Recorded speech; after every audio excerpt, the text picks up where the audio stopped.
আসসালামু আলাইকুম, সবাইকে তাসমিম ব্লগে স্বাগতম। আশা করছি সবাই ভালো আছেন। আজকে আমি আপনাদের সাথে শেয়ার করব আমি কিভাবে আমের আচার বানিয়েছি। আচারের জন্য আমি প্রথমে 5টি কাঁচা আম এভাবে হালকাভাবে খোসা ছিলে নিয়েছি।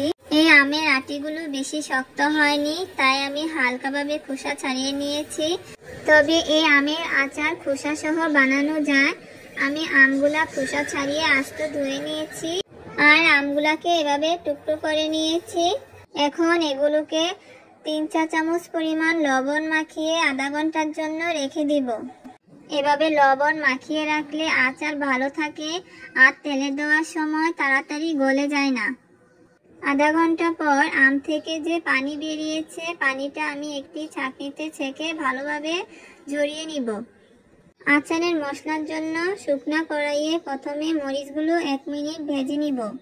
তারপর এতে পরিমাণ মতো পাঁচফোড়ন এবং সরিষা হালকা করে ভেজে নিব। এগুলো আচারের পরিমাণ অনুযায়ী নিতে হবে। হালকাভাবে ভেজে নেওয়ার পর ব্লেন্ডারে গুঁড়া করে নিব। আমি মশলাটা এইরকম গুঁড়া করে নিয়েছি, একেবারে পাউডার করে নিইনি।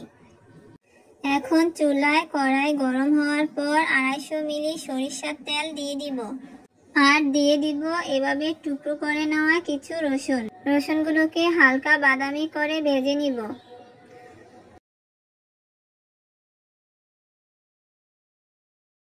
রসুন ভাজা হয়ে গেলে এতে পানি ঝরিয়ে রাখা আমগুলো দিয়ে দিব।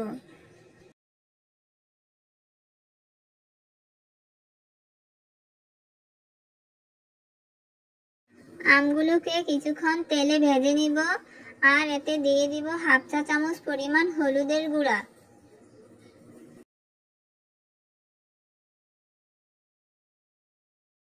কিছুক্ষণ ভাজার পর আমগুলো যখন হালকা সিদ্ধ হয়ে আসবে, তখন এতে 1 কাপ পরিমাণ চিনি দিয়ে দিব। হালকাভাবে নেড়ে চেড়ে চিনিটা ভালোভাবে মিশিয়ে নিব।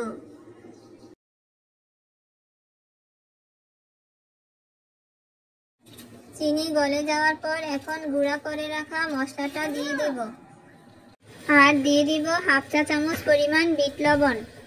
বিট লবণটা অপশনাল, না দিলেও হয়।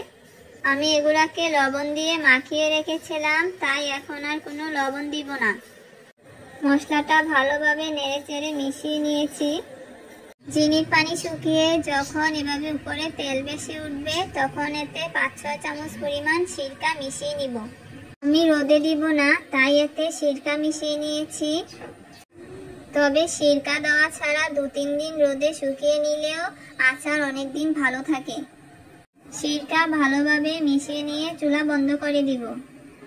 তারপর ঠান্ডা হয়ে গেলে শুকনা কাচের বয়ামে নিয়ে নিব। এভাবে আচার বানালে রোদে দেওয়ার ঝামেলা ছাড়াও অনেক দিন আচার ভালো থাকে। আচারটা দেখতে যেমন ভালো লাগছে, খেতেও কিন্তু ভালো হয়েছে। ঠান্ডা হয়ে গিয়েছে, এখন আচার এই কাচের বয়ামগুলোতে নিয়ে নিব। এরই মধ্যে তাসমিম কিছুটা আচার খেয়েও নিয়েছে। আচারগুলো নেওয়ার আগে এগুলার নিচে একটু লবণ দিয়ে রাখলে আচার তাড়াতাড়ি নষ্ট হয় না।